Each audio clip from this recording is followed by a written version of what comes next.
Alors, on va faire quand même un arrêt à la gare de la station, du stress, à la station du stress. Un petit peu d'histoire pour survoler quand même cette notion-là, de mettre un peu d'ordre dans tout ça. Alors le stress, en fait, c'est un terme qui a été emprunté aux physiciens, à la physique mécaniste, c'est-à-dire c'est vraiment la science physique. C'était tout simplement, alors comment dire, c'était le fait de résister. Le stress, c'était ce qui était, alors plus comment vous expliquer ça. Est-ce que j'en parle là? C'est une réaction générale. Hein. Euh, plus je l'ai pas noté, je ne sais pas comment vous expliquer ça. Alors je vais y arriver. En fait, un stress, c'est une force qui est opposée à une autre et la résistance que met cette autre force pour pas s'effondrer, en fait. Hein. C'est vraiment une force entre les deux. C'est une action, c'est un rapport de force entre deux objets.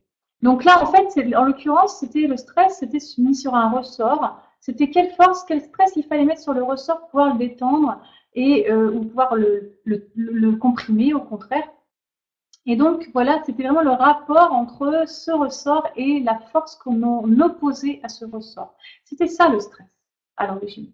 Et donc, Anseli, eh bien, lui, il a vu ça et puis il s'est dit, tiens, mais, enfin, peut-être pas dit ça comme ça, mais je schématise. Il dit, tiens, mais nos concitoyens qui vivent des situations difficiles, je me rends compte que leur corps met en œuvre tout un tas de mécanismes comme pour résister à une force extérieure. Hein, donc c'est vraiment lui qui a permis de mettre en place ce concept du stress en médecine. Hein, donc ça se passe en 1936.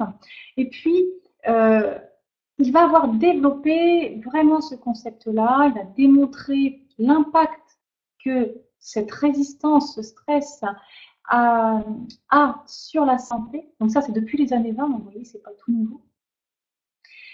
Et qu'est-ce qu'il a dit, Anseli? Donc, il a décrit vraiment que ce stress comme étant une réaction générale d'alarme. Hein, c'est il y a un problème qui va correspondre vraiment à un effort de l'organisme pour s'adapter. C'est pas naturel, c'est un effort. Alors, c'est un mécanisme qui est prévu par la nature, mais qui n'est pas prévu pour durer. Il est là pour pallier aux besoins de s'adapter à son environnement uniquement. Et donc, du coup, permettre au corps d'acquérir de nouvelles compétences pour ensuite pouvoir avancer.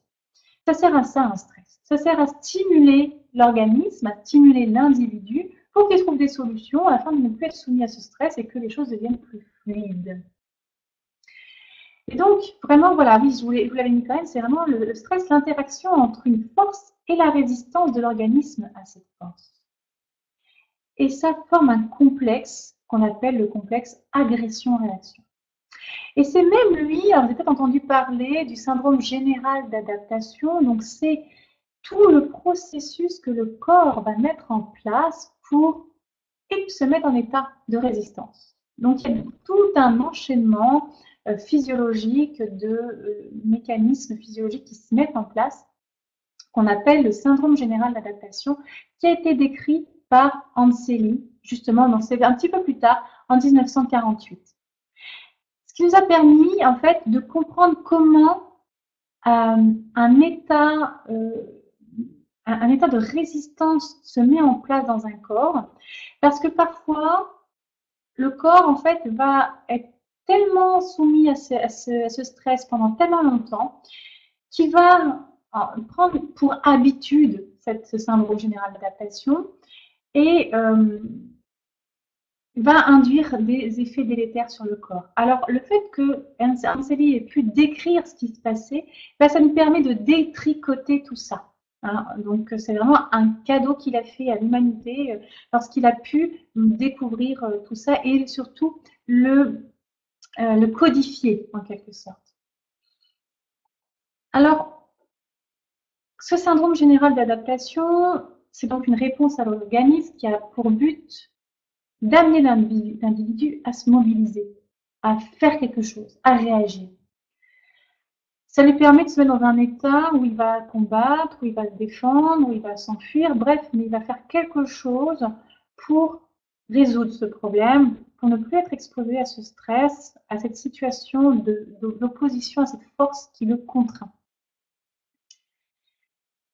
Et cette réaction-là, elle est d'autant plus forte, comment dire, ce syndrome-là, il va être d'autant plus fort que la personne va être en résistance. C'est-à-dire que plus la personne va, comment dire, avoir une vision des choses qui va empêcher le stress ou empêcher la situation d'avoir lieu, donc plus il va se retrouver dans le stress à la fois au niveau psychologique, au niveau émotionnel, au niveau physique, plus les incidences sur le corps vont être importantes et plus ce syndrome va s'installer de manière intense.